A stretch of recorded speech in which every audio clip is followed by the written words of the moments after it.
Oh, look what I found. Some Alfred Hitchcock.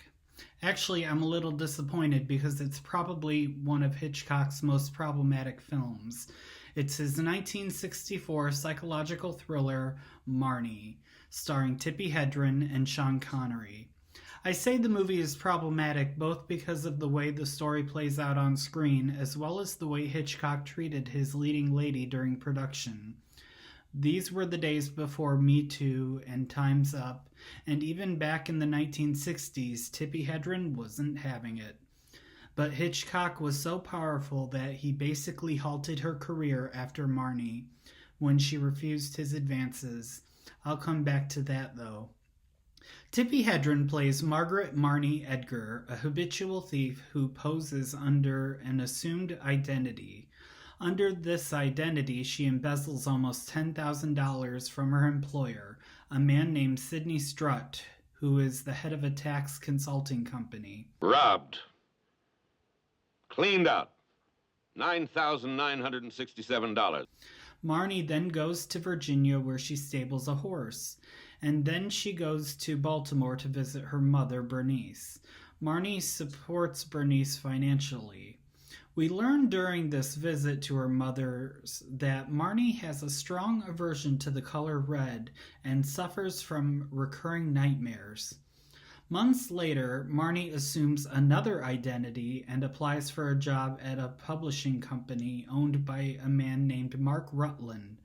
Mark recognizes Marnie from when she worked for Sidney Strutt, and he knows that she is the woman who stole the money from his safe those few months earlier. Rutland decides to hire her out of curiosity because he's attracted to her. One weekend, when she is working overtime with Mark, there is a thunderstorm that sends Marnie into a panic attack.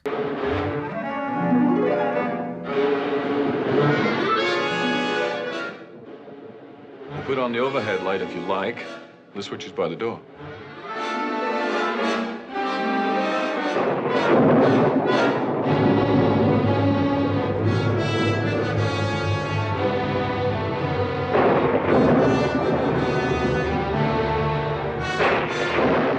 Why don't you sit down, Mrs. Taylor? If the storm worries you that much, I'll get you something to drink.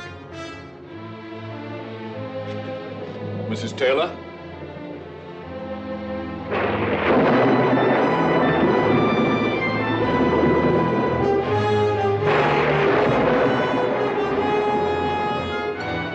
The building is grounded, Mrs. Taylor. You're quite safe here. From the lightning.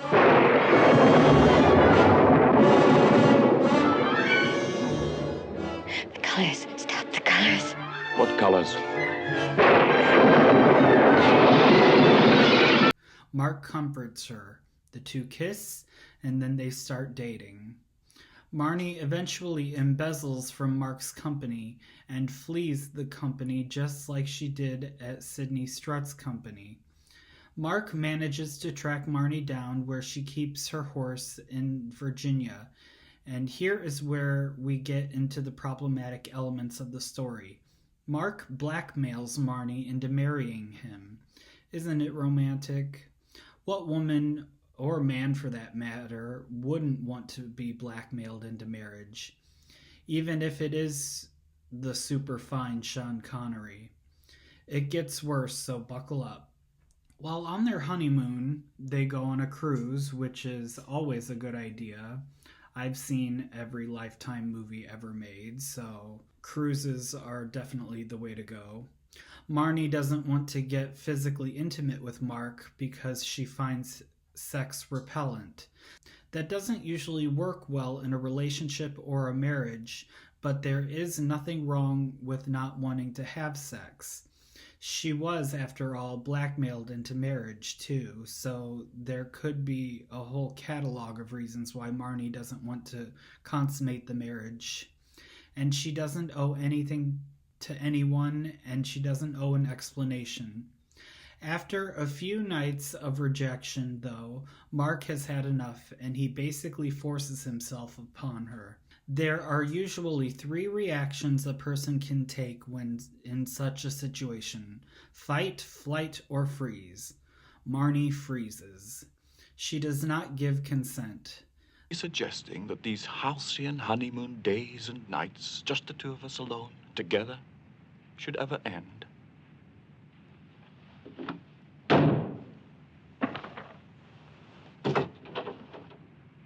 If you don't mind, I'd like to go to bed. I've told you the light from the sitting room bothers me. Well, we certainly can't have anything bothering you, can we? If you don't want to go to bed, please get out. But I do want to go to bed, Marnie. I very much want to go to bed. No!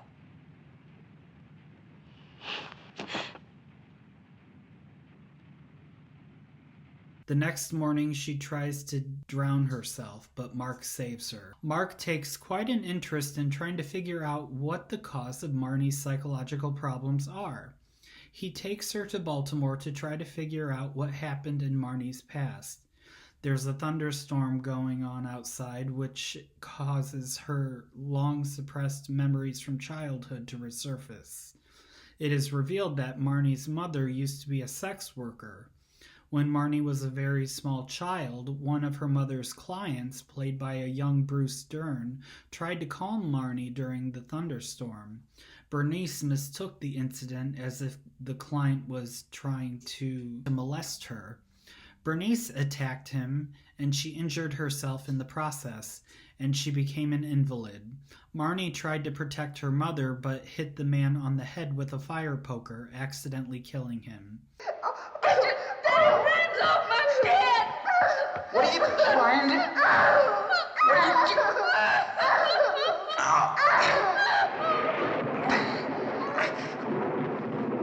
Make him go, Mama. I don't like him to kiss me. Make him go, Mama. Put your hands up. Put your hands. There's nothing the matter with my hands. What is it, Marnie? What's the matter? He hit my mama. No. What's the matter with you? No. You crazy or drunk? Now, don't go hit me. You're gonna get hit yourself, girl. Oh, my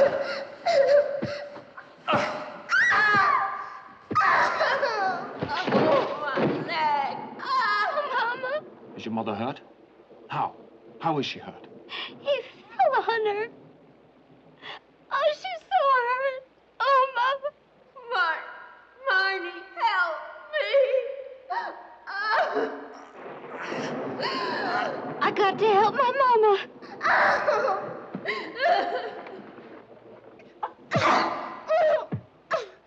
Marnie? I hit him. I hit him with a stick. I hurt him.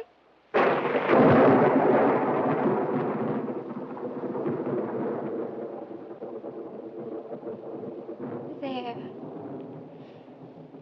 There now.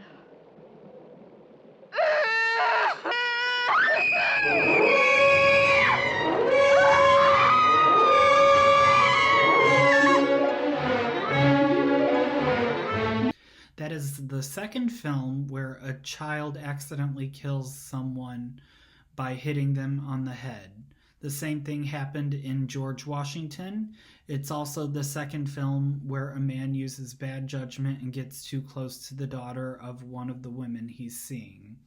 The same thing happened in The Rose Tattoo. But back to Marnie. The sight of the blood caused her to have an aversion to the color red. The incident explained her fear of thunderstorms. The event of that night also caused her revulsion to sex and intimacy. Bernice took responsibility for the killing of the client, and she just hoped that Marnie would forget the memory. Now that Marnie and Mark understand the reason for her behavior, everything is fine. Marnie asks Mark for his help, they leave, and they hold each other romantically as they do so. The end. It's okay. More stuff happens than I shared. I just shared the key moments. I didn't even get into the relationship between Mark and his sister-in-law. Tippi Hedren was in 2 Alfred Hitchcock films, the first being The Birds and the second being Marnie. Tippi Hedren claimed that Hitchcock made many sexual advances towards her. She says that he would drive by her house. She said that he would harass her.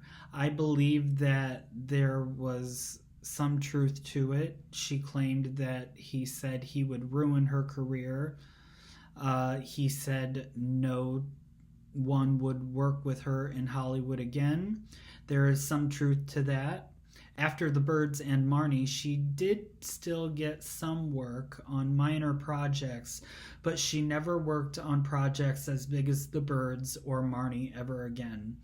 She couldn't even get satisfactory supporting acting roles. Most of the roles she got were just cameos. It's just sad. It's another story of a powerful man silencing a woman who was just trying to stand up for herself.